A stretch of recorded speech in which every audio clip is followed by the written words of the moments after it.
Praise the Lord.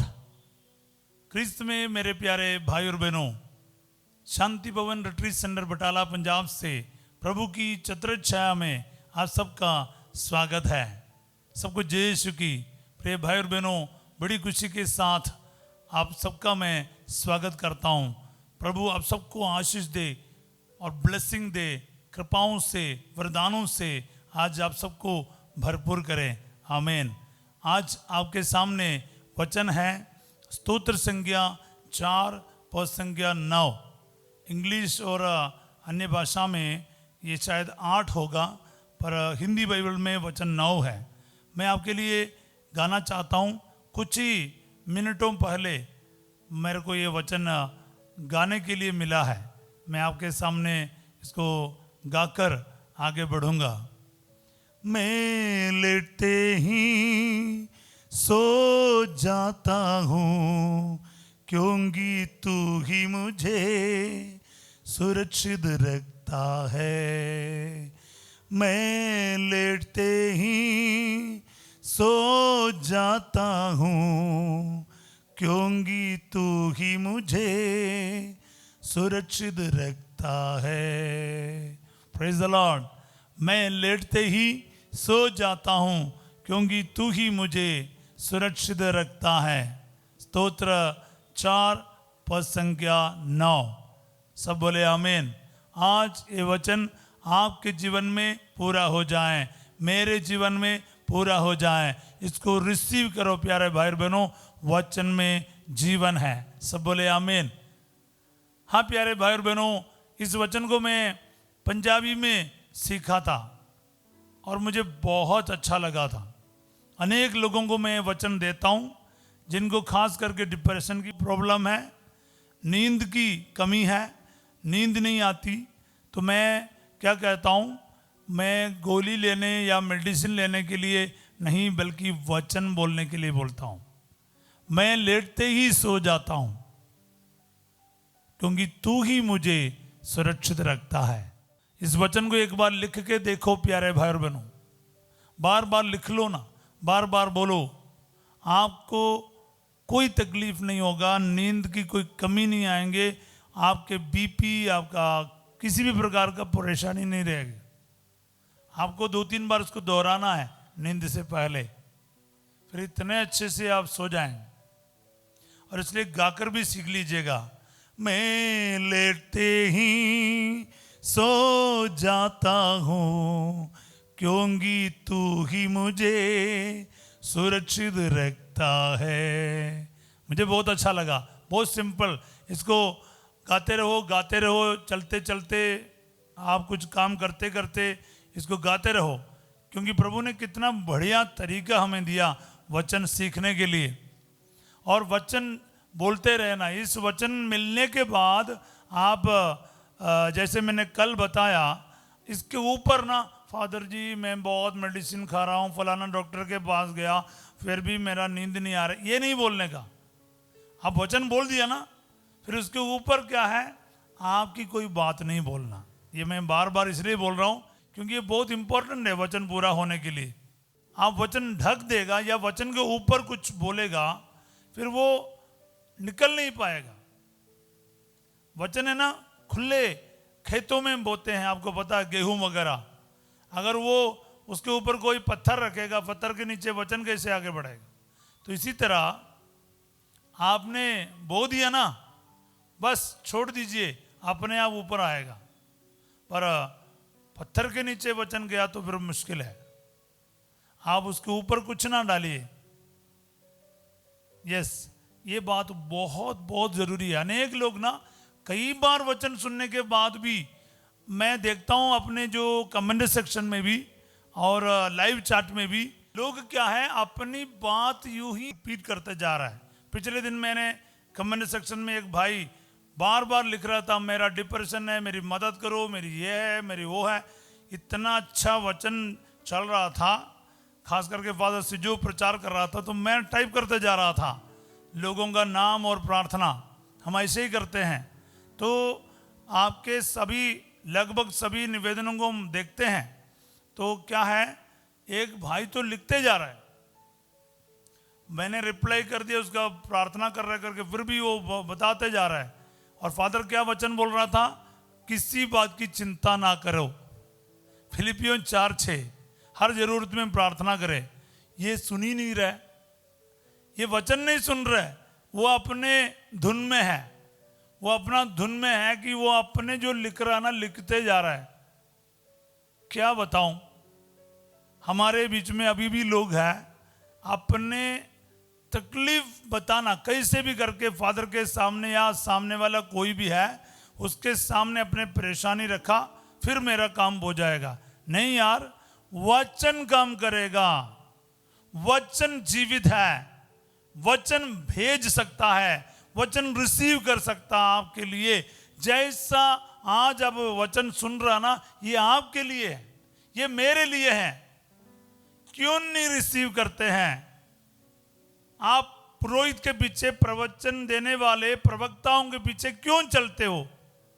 वो नहीं solution देने वाला, यीशु मसीह का जीवित वचन है और खुद स्वयं यीशु मसीह है। क्यों नहीं यकीन करते? आप लोग बेकार से कितना टाइम खराब करते हैं।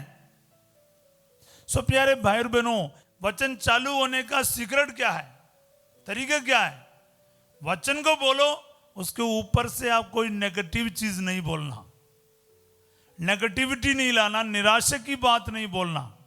अब जैसे ये वचन बोल दिए फॉर एग्जाम्पल, उसके बाद अब डिप्रेशन की बात बोलेगा, फिर आपका दवाई से नहीं, कोई भी चीज से आराम नहीं आएगा। आराम चाहिए ना, फाइनल क्या है? सबसे ऊपर ये वचन रहेगा। ये वचन बोलने के बाद निराशा की, नेगेटिव चीज की एक भी शब्द नहीं बोलना। सब बोले आमीन। आज सब बोलो, आज ये वचन मेरे जीवन में पूरा हो जाए। प्रभु, मैं लेटते ही सो जाता हूं क्योंकि तू ही मुझे सुरक्षित रखता है। अगर प्रभु की सुरक्षा आपको महसूस हुआ, आपको मालूम है मेरे जीवन में चाहे कुछ भी हो जाए, बम भी गिरे या फिर आतंक चले, आंधी तूफान चले, कोई भी फर्क नहीं पड़ता, क्योंकि आपको पता है आपकी सुरक्षा प्रभु स्वयं करता है। अगर प्रभु आपकी सुरक्षा कर रहे हैं, किस बात के लिए डरना है? आप जरा सा सोचो ना, अगर प्रभु आपकी रक्षा नहीं कर सकते तो फिर कौन आपकी रक्षा करेगा? जीवन का मालिक है वो। प्रिय भाई और बहनों, मैं अक्सर आप लोगों से ये बोला है और पिछले दिनों में मेरे को और मेरा कन्विक्शन बढ़ा रहा है। प्रभु यूहन्ना का सुसमाचार में बार बार, चाहे वो समारी स्त्री की बात हो, चाहे वो जन्म से जो अंधा था उसके बारे हो, किसी भी उदाहरण इन दिनों में हम पढ़ रहे हैं, बाइबल पढ़ रहे हैं, सबके जीवन में क्या है? यीशु मसीह को धीरे धीरे पहचान रहे हैं, ईश्वर है करके, मसीहा है करके।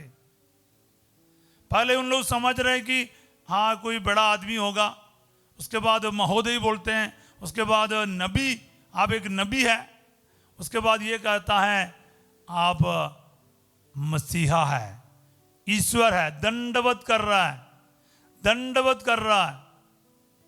प्रिय भाई और बहनों, ये पहचान होना बहुत जरूरी है। मार्था के जीवन में देखो, हर जगह यूहन्ना के सुसमाचार में खास करके एक एक चीज रिवील करता जा रहा है। काना विवाह के अवसर पर उन्होंने उन पर विश्वास किया। ही रिवील्ड हिज डिविनिटी, उसने अपने ईश्वरीय महिमा को प्रकट किया। ये पूरे यूहन्ना के सुसमाचार में हमें सुनने को मिलता है। एक दिन में एक टोकी इसके ऊपर दूंगा, मगर याद रखिए प्यारे भाई और बहनों, हर चीज, हर वचन प्रभु हमें बताते हैं कि वो किसकी वाणी है, वचन किसका है? ईश्वर का। तो फिर क्या है? उससे बढ़कर कुछ नहीं। सुरक्षा प्रभु देगा, नींद प्रभु देगा, फिर किस बात के लिए चिंता करना? चिंता करने का मतलब क्या है? अगर आपके अंदर किसी भी प्रकार की चिंताएं हैं, 100% आपके अंदर घमंड है। घमंड मतलब आप प्रभु पर भरोसा नहीं रखता है, अपने ऊपर भरोसा रखता है, अपने बल पर काम चला रहा है और कुछ भी सही नहीं चल रहा है आपके लिए। चिंता का मतलब यही है। चिंता दूर होने के लिए क्या है? मेरा प्रभु मुझे सुरक्षित रखता, प्रभु मेरे लिए सब कुछ करता, ये आपको मालूम होना जरूरी है। जब तक आप इस बात को डिक्लेयर नहीं करता, आपकी चिंता हटेगा ही नहीं। तो याद रखिएगा, अगर आपको नींद सही आना, चिंताएं दूर रखना, फिर 100% बिलीव करो, मेरा यीशु मुझे संभालता है, सुरक्षित रखता है, वो मेरा गढ़ है, वो मेरी शरण की स्थान है, वो मेरा जीवित ईश्वर है, वो मेरी चट्टान है, वो मेरा गड़ेरिया है, वो मेरे लिए जान देने वाला मेरा बाप है। यीशु मेरा खुदा यार मेरे बाप है, मैं किस बात के लिए चिंता करूं। प्रिय भाई बहनों, इस बात को याद रखना, जब आप उसको अपना सब कुछ करके मानेगा, अपने पिता करके मानेगा, आपको खरोच भी नहीं होने देगा, जान दे देगा, लेकिन आपको कोई नुकसान होने नहीं देगा। अगर आप खुद खुदा से ही नाराज हो, फिर कौन आपकी रक्षा करेगा। इसलिए प्यारे भाई और बहनों, ऐसे निराशा के शब्दों से बाहर आ जाओ, ईश्वर के जीवित वचन को अपने जीवन में रख लो, दिल में रखो, आपको सोल्यूशन मिलेगा। सोल्यूशन मिले ना मिले, यीशु तो मिल गया ना, फिर तो अपने आप सोल्यूशन आ जाएगा। कुछ लोग सोल्यूशन के पीछे चलता है, अरे सामने यीशु है, सामने आपका खुदा है, उसको क्यों नहीं नजर आ रहा है? क्योंकि तुम्हारे आंखें आंसुओं के कारण धुंधले हैं। मरियम मगदलेनी यीशु को पहचान नहीं पाई, क्योंकि वो रोती रही आंसुओं के करके। आंसुओं को छोड़ो ना, फिर क्या है, आंसू पोंछ कर देख, तेरे सामने यीशु खड़ा है। मरियम उसने शब्द से पहचान लिया, ये प्रभु है। शब्द से पहचान लो, मुझसे बात करने वाला प्रभु है। फादर थॉमस की आवाज नहीं, अगर आप ईश्वर की आवाज इसमें समझेगा ना, चिंताएं यूं ही दूर होगा और आपकी नींद सही होगा। पूरा दिन पूरी रात आपकी कोई परेशानी नहीं रहेंगे, आपकी नींद भी सही आएगा, आपका प्रार्थना भी सही चलेगा, कारोबार सही चलेगा, बीमारियों से दूर रहेगा, सब कुछ अच्छा चलेगा। जिनको ये वचन समझ आया, आज इसको रिसीव करो और मेरे साथ प्रार्थना करो। प्यारे भाई बहनों, प्यारे यीशु नासरी, मैं इस वचन सभी के लिए घोषित करता हूँ। प्रभात वंदना में, इस छत्रछाया प्रार्थना में प्रभु जी आपने वचन हमें दिया है। ये वचन आज 100 गुना फल उत्पन्न करे। तेरे वचन में जीवन है, तेरे वचन में अद्भुत कार्य है, चमत्कार है, छुटकारा है, चंगाई है, आशीष है, बरकत है। प्रभु जी तेरा वचन सब कुछ कर सकता है। जिनके पास तेरा वचन है उनके पास स्वयं आप है। इसलिए सभी चिंताओं से दूर करके इन्हें आशीष दे, इनके काम कमाई पर बरकत दे। और प्रभु जी हॉस्पिटल से, आईसीयू से, वेंटिलेटर से इनको बाहर निकाले, इनके सारे ऐसी परिस्थितियों से इनको बाहर निकाल, इनके आर्थिक समस्याओं से इनको बाहर निकाल, ऐसी कृपाओं से, वरदानों से भर दे। विश्वास को और मजबूत कर। दुआएं मांगते यीशु तेरे अति पवित्र नाम के द्वारा, आमीन। प्रभु आप लोगों के साथ हो। सर्वशक्तिमान ईश्वर पिता, पुत्र और पवित्र आत्मा आप सबको अपना आशीर्वाद प्रदान करे। आज रात 8 बजे संध्या का आशीर्वाद प्रार्थना में फर्सिजो आपके साथ होंगे और कल सवेरे 5:30 बजे प्रभु की छत्रछाया प्रार्थना में हम फिर मिलेंगे। याद रखना प्यारे भाई और बहनों, आप वचन प्राप्त करने के बाद ना अपने में सीमित नहीं रखना। मैं कई जगह पर आजकल जा रहा हूँ, फिर मैं आपसे बोल रहा हूँ, देखो अगर आप इस वचन के द्वारा, प्रार्थना के द्वारा बल प्राप्त किया, आपके पारिश में कम से कम 10 लोगों को ये वचन बांटो ना, पूरे पारिश ने इसको बताइए। इस YouTube चैनल के साथ जुड़ने के लिए हमारे 2 चैनल हैं, आपको पता है, पंजाबी और हिंदी। पंजाबी चैनल में सवेरे 6 बजे पवित्र मिसा बलिदान है पंजाबी भाषा में, और शाम को 7 बजे आराधना है पवित्र यूकरिस्ट की पंजाबी भाषा में। लेकिन आप लोग समझेगा, बहुत जीवनदायी अभिषेक और चंगाई की प्रार्थना है। और 8 बजे हमारे जो हिंदी चैनल में संध्या का आशीर्वाद प्रार्थना भी है। तो इसलिए आप लोग इसमें जुड़ जाइएगा, दूसरों को इसमें शामिल करने के लिए प्रेरणा कीजिए और वचन को दोहरा के प्रार्थना कीजिएगा। आप सबों को मैं एक अच्छा दिन का कामना करता हूँ। Have a wonderful and graceful day. God bless you all.